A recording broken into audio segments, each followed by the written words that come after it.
Salve, salve galera, estamos chegando, estamos no ar. Estamos juntos nessa terça-feira, já véspera de jogo contra o Ceará, o quarto jogo da sequência que o Fluminense teve de 4 jogos no Maracanã, quando venceu o Juventude, perdeu do Vasco como visitante, mas foi no Maracanã, venceu agora o Internacional e tem a obrigação de vencer o Ceará nesse jogo de quarta-feira, 7 horas da noite, com um pouco mais de 12 mil ingressos vendidos até o momento, pouca gente, né? Informação do meu amigo Rodrigo Dias, lá do canal Ligados no Flu. Acho que vai ter um público parecido com o que teve no jogo contra o Inter, 20 e poucas mil pessoas, talvez. Achei até muita gente no jogo contra o Inter, esperava menos gente, mas vamos ver se a gente chega pelo menos nos 20 mil nessa partida dessa quarta-feira. Mas, galera, trago-lhes boas notícias. Sim, apuração aqui do canal Ilan FC. Trago notícias para vocês sobre escalação para essa quarta-feira. Boas novas, boas notícias, e vou mostrar para vocês uma revelação feita 7 meses depois por Mano Menezes sobre a decisão desse ano do Campeonato Carioca, sobre o Fla-Flu, sobre os 2 Fla-Flus que decidiram o título do campeonato local, né, do campeonato estadual. Esse ano, Mano Menezes falou sobre Fluminense. Vem comigo.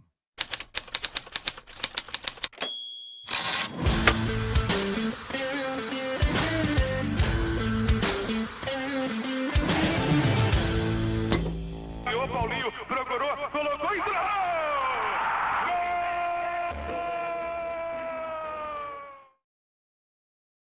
Tapete Grenar para você aqui no canal Ilan FC. Se você ainda não é inscrito, passamos dos 70 mil. Aqui tem notícia, tem informação, tem análise, tem opinião, tudo sem pano, tá? Independente, é tudo aqui comigo no nosso conteúdo de todos os dias no canal Ilan FC. Se você não é inscrito, se inscreve agora e larga o like, tá? Like também é de graça, assim como a inscrição. E estamos aí a caminho de 100 mil inscritos com a ajuda de vocês. Mas deixa o like, que é importantíssimo aqui para mim. Quero primeiro dizer para vocês, tá, que aqui no meu cenário tem umas novidadezinhas. Tem, por exemplo, esse quadrinho aqui, ó, licenciado oficial do Fluminense, bicampeão brasileiro em 84. Olha que timaço, hein, galera? Paulo Vitor, Aldo Duílio, Ricardo Gomes, Branco, Jandir, Delei Assis, Romerito, Washington e Tato. Que timaço, hein, galera? Ô, tempo bom. Pois é, esse é um quadro da 343.com.br. Tá aqui embaixo, 343.com.br. Vai lá no site deles, lá do meu amigo Roberto. Você vai ter vários quadros oficiais como esse, de outros times também, de outras conquistas, quadros muito legais do Fluminense, tudo licenciado, tudo oficial, na 343.com.br. Está aqui enfeitando o meu cenário, muito bacana. E, claro, também essa nossa conversa tem o oferecimento da GoCase, onde você tem as capinhas mais legais de celular, tudo licenciado também, tudo oficial. Olha aqui, ó, tem uma... Eu tenho várias, tá? Eu tenho essa aqui, ó, licenciada e personalizada com o meu nome, Ilan 10, você pode botar o seu nome. Tem outros modelos lá também, tudo capinha de primeiríssima qualidade, ótima construção, não é capinha de camelô, licenciado, e que você compra uma, leva 2. Acaba saindo cada uma por menos de R$25, tá? É só você ir no primeiro link aqui na descrição desse vídeo, ou aqui no QR Code, e usa o meu código, GOILAN, para você ter mais desconto em compras a partir de R$99, tá? Tem também os copos térmicos, tá vendo? Segura sua bebida gelada por várias e várias horas. Eu sempre uso aqui para fazer minhas lives e tal. Tem as garrafas térmicas aqui atrás também. Essa aqui tá com a minha aguinha gelada, para eu não ficar com o bico seco aqui para conversar com vocês, tá? Copo comemorativo dos 100 gols de Germán Cano pelo Fluminense. Pois é, o Cano não tá bem, mas ainda merece todas as nossas homenagens, tá bom? Então, primeiro link na descrição, ou QR Code, usa o meu código GOILAN para você ter desconto e se dar bem lá no site da GoCase. Gente, deixa eu mostrar primeiro para vocês o que disse no fim de semana o Mano Menezes, tá? Sobre a decisão Fla-Flu, onde ele era o treinador do Fluminense esse ano, né? O Nicolas Córdova, que é repórter da Rádio Grenal, mandou para mim. Agradeço a ele esse conteúdo. Não apareceu em lugar nenhum aqui no Rio de Janeiro, né? Pelo menos na mídia especializada. Isso não foi mostrado em lugar nenhum. Mas o Mano fez uma revelação sobre bastidores da decisão Fla-Flu, em que o Fluminense foi vice-campeão. Perdeu o primeiro jogo 2-1, né, com gols do Wesley e depois do Juninho, e o Fluminense descontou com o Keno, já ali nos últimos minutos da partida, e terminou pressionando muito. O Fluminense só jogou os últimos 5, 10 minutos do jogo. Pressionou e quase empatou o jogo naquela altura, mas perdeu o primeiro jogo 2-1 e aí ficou em desvantagem. O segundo jogo foi 0-0. O Fluminense mal chutou a gol nos 2 jogos, tá? Só jogou alguma coisa ali perto do finzinho do jogo. Antes o Arias tinha tido uma chance no primeiro tempo, chutou uma bola na trave. Isso no primeiro jogo. E no segundo, o Fluminense realmente finalizou muito pouco. Ficou no 0-0 e o Flamengo teve 2 gols anulados. Foi 0-0, mas o Flamengo teve 2 gols anulados no segundo tempo pelo VAR.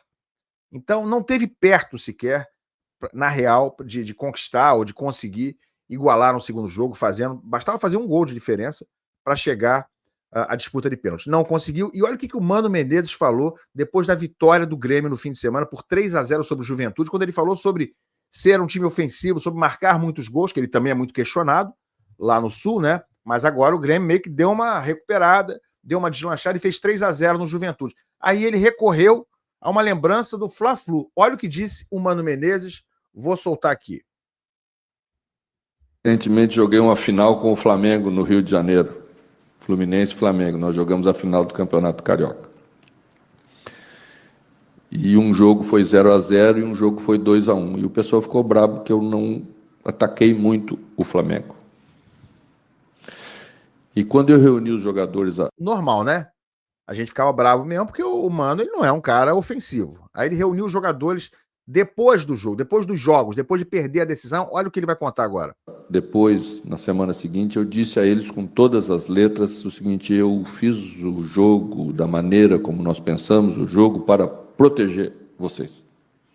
Porque era muito fácil. Ou seja, ele falou para os jogadores o seguinte: a gente jogou na retranca, a gente jogou mais atrás para proteger vocês. É isso que ele está dizendo. Me meter a besta. E todo mundo ia ficar muito feliz se eu tivesse tomado 4, tu pode ter certeza, porque a maioria é dos outros lá. A maioria do outro lado. Então, assim, o treinador tem que ter essas coisas muito nítidas na sua filosofia de trabalho. Gosto muito de atacar também. Acho maravilhoso atacar. É bonito demais quando minha equipe que está lá na outra área, meu coração baixa para 64, 70, bem tranquilo. E quando vem para cá, ele sobe. Mas às vezes não dá, às vezes a gente não consegue. Peraí, só tem uma contradição. Não dá ou você já fez de propósito o esquema defensivo para proteger seus jogadores? Eu acho que tem uma contradição aí. Não conseguir é você tentar jogar para frente e não conseguir, é diferente. O que não acontecia com o Mano e muitas vezes com outros treinadores, não é só com o Mano não, a gente tem que ser justo, né? Tem muito treinador que passa pelo Fluminense, inclusive o Renato em várias ocasiões, o Zubeldia em algumas, né, principalmente fora de casa, o time não tenta atacar, o time entra para se defender. Então é sobre isso. Você vê que hoje, se nós olharmos isso que a gente estava falando um pouco, o que um volante de qualidade de jogo faz diferente numa equipe, faz uma equipe ficar diferente? Um volante. Mas se não for assim, primeira parte, quando nós começamos o trabalho aqui, a gente tinha muita dificuldade de levar a bola com qualidade para os nossos atacantes. Falando do Grêmio. Então só dava para jogar em transição.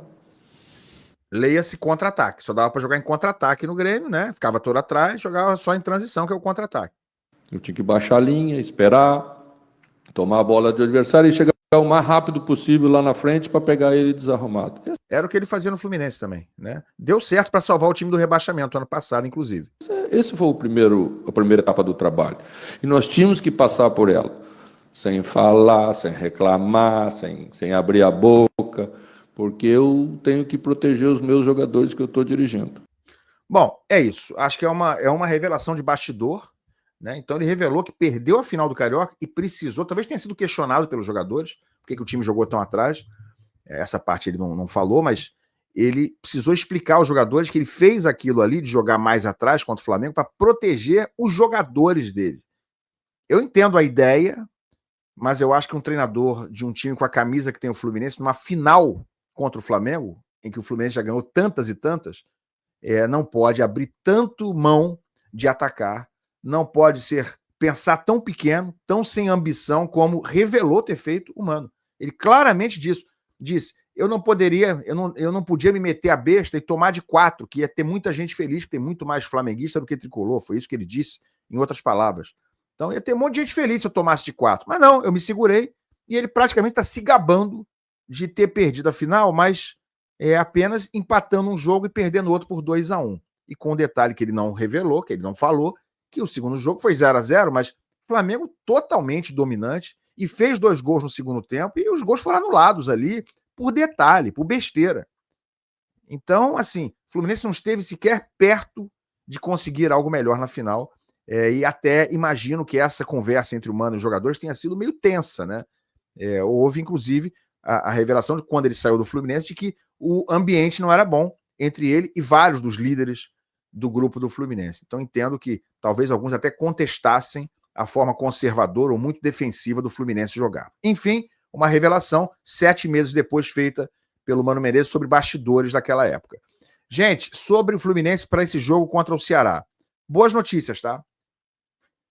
Primeiro vou mostrar as imagens. Vou mostrar as imagens do treino, desse último treino, nessa manhã de terça-feira, véspera de Fluminense e Ceará. O time está pronto e eu vou mostrar imagens e vou dar as 2 notícias que eu tenho logo depois de mostrar as imagens, tá? Imagens da atividade dessa terça-feira. Você viu ali o Zubeldia, Thiago Santos, Serna, René, mais René, Thiago Silva, Serna. Passou ali antes ali, você viu, olha quem tá aqui, ó. Passou ali o Acosta numa outra foto. Tá aqui o Urso. Temos notícias sobre o Urso, vou falar já, depois de mostrar as fotos. Tá, a gente queria ver o Lavega relacionado. Acho que não vai rolar. Riquelme, você viu ali, o Guga. Guga tem muito espaço, né? Como tem moral o Guga, impressionante. Santi Moreno, que não tem ficado nem no banco, não tem sido nem relacionado. Que coisa, né, gente? Cara contratado por milhões recentemente, acabou de ser contratado e não fica no banco de reservas. Impressionante isso. Graças a ele aí, né? Nosso amigo paneleiro que habla, porque o Zubeldia, ele tem lá as suas qualidades, o Fluminense melhorou, principalmente quando ele botou a Costa e John Kennedy como titulares, mas ele continua panelando o banco de reservas. É um fato, tá? Mais algumas imagens do treino dessa manhã, último treino antes de Fluminense e Ceará. Fábio. Treinamento dos goleiros. Tem um quero-quero lá no campo, lá no CT Carlos Castilho, fascina pela sua disciplina. Olha quem tá ali, ó. Soteldo, amigo. Deu uma zoada na torcida, debochou do torcedor e continua no Fluminense. Falei ontem na minha live, ontem à noite, por mim não vestia mais a camisa do clube. Sinceramente, não vejo sentido do cara, depois de fazer o que fez, dar uma sacaneada nos torcedores, né? Botou aquela imagem na piscina durante o fim de semana dizendo preocupação e rindo. Porra, ele tá dizendo o seguinte, eu tô cagando pra vocês. Eu não tô preocupado com nada.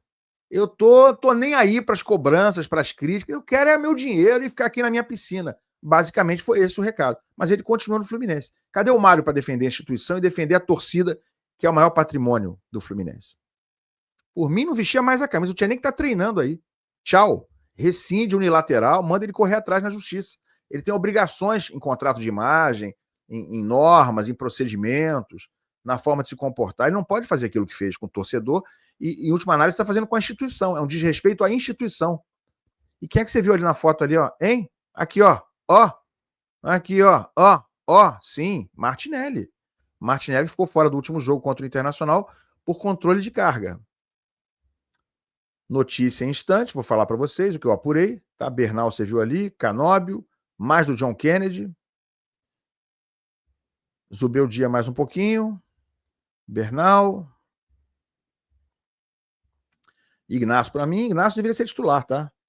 Vou dar esse papo aqui já. Olha o Denilson. Ei, grande Denilson, hein? Denilson, velho Denilson. Tá cada vez mais garoto. É o Benjamin Button do Fluminense, o roupeiro do Fluminense. Grande Denilson, que meu amigo tem sempre essa cara de menino aí, há 40 anos. Canóbio. Acabou? Acabou não? Martinelli ali, você viu de costas. Últimas imagens. É isso aí. Bom, gente, o que eu tenho para contar para vocês, o que eu apurei sobre time para amanhã. Vamos lá. Primeiro, Freitas tá voltando, né? Freitas estava suspenso no último jogo. Para mim, Ignacio deveria começar o jogo novamente ao lado do Thiago Silva, mas o Freitas saiu por suspensão. A tendência é que Freitas seja titular novamente, volte ao time, né? Ainda mais sendo argentino, né?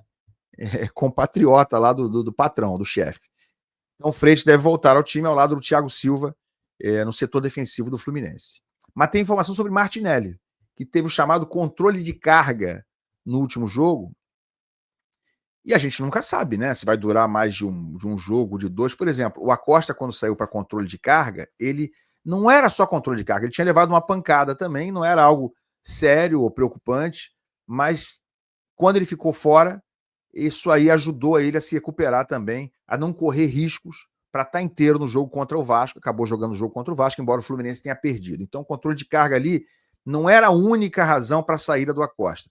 E dessa vez, em relação ao Martinelli, a única razão, sim, é a sequência de jogos, é o chamado controle de carga. Ele está disponível para o jogo dessa quarta-feira contra o Ceará? Está disponível, só não vai para o jogo se o Zubeldia não escalar ele. Então dá para dizer, com toda a segurança, que vai estar em campo o Martinelli.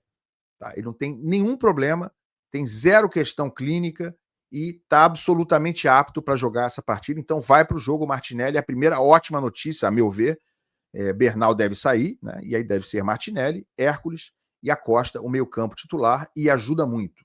Bernal não fez uma partida ruim contra o Internacional, mas o Martinelli é um jogador que auxilia muito e é muito importante, fundamental, eu diria, para essa questão da saída de bola, do início da construção das jogadas, da verticalização do jogo do Fluminense, da saída em maior velocidade. O Bernal não é tão bom nisso, né? Embora seja até um bom finalizador, o Bernal gosta de ir à frente para finalizar, mas ele não tem essa característica como tem o Martinelli, do início da construção das jogadas. Então o Martinelli está apto, primeira ótima notícia, vai voltar ao time. E, a meu ver, uma outra ótima notícia, porque qual seria a dúvida do Zubeldia, que a gente já sabe que tem sido a indecisão dos últimos jogos, com alternativas, né, com revezamento de titulares? É na camisa 9. E o Zubeldia, pelo que eu apurei, a tendência é que ele comece novamente com John Kennedy. John Kennedy será titular, provavelmente contra o Ceará. Portanto, Germancano, que tinha sido titular até o último jogo, mas perdeu a vaga contra o Internacional já para o John Kennedy, que melhorou muito a produção ofensiva do Fluminense. Não fez gol, teve chances, perdeu as chances. A meu ver, até finalizou bem, mas o goleiro do Internacional esteve numa noite excepcional.